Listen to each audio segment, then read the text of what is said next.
As adults, we have the legal right to make our own decisions. Even if we need to talk to someone like a trusted friend or family member to help us, everyone has the right to make their own decisions and to have people assume that they have the capacity to do so. When we seek help or advice from a family member or friend about a difficult decision, that is called supported decision-making.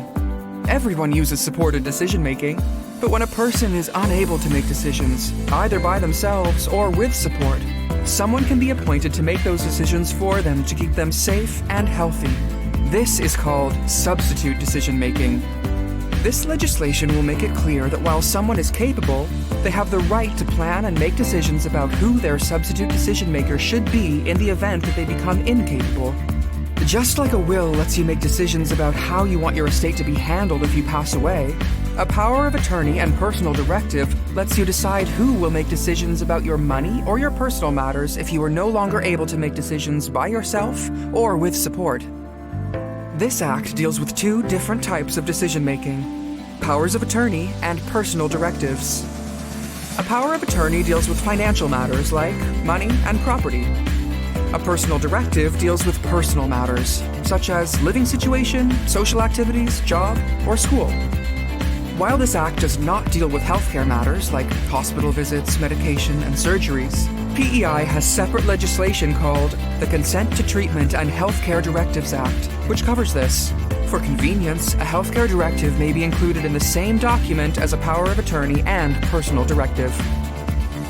Powers of attorney. Powers of attorney deal with financial matters like money and property. When you appoint a power of attorney, you are saying that the person you appoint is able to make financial decisions on your behalf as your substitute decision maker.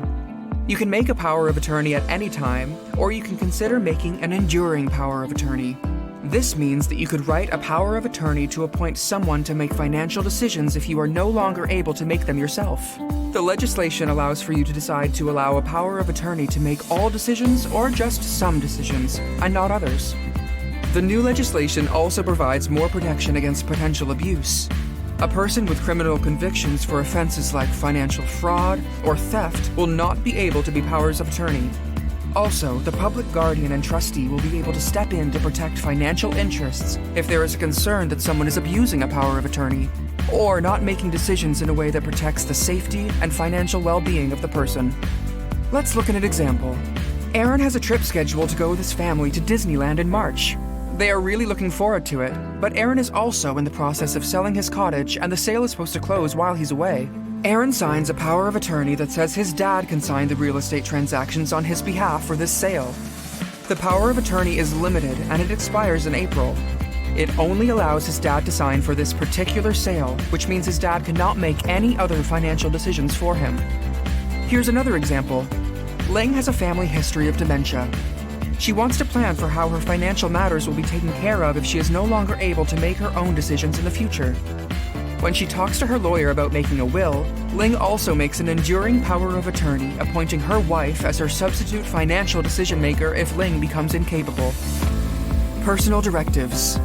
The new legislation also allows for islanders to create personal directives. Personal directives allow you to decide who you want to be able to make decisions about your personal matters if you are no longer able to do so by yourself or with support. It applies to things like your living situation, social activities, job, or school.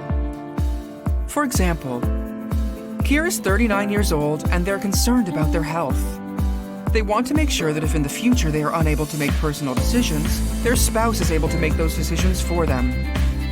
Kier's father had dementia and ended up having difficulties moving to a long-term care home because he didn't have a personal directive before his dementia was too far along. He therefore could not consent to go to the care home. To avoid this, Kier wants their spouse Donna to be able to decide if Kier needs to be moved to a long-term care home, should Kier not be able to make their own decisions in the future. Kier works on their will, an enduring power of attorney, healthcare directive, and personal directive that says Donna is their substitute decision-maker for personal matters and is able to decide where they live and their social activities if Kier becomes incapacitated in the future. The Powers of Attorney and Personal Directives Act is designed to allow islanders to plan for the future and make decisions about what should happen in the event they are unable to make their own decisions in the future. It is also designed to protect vulnerable islanders from potential abuse.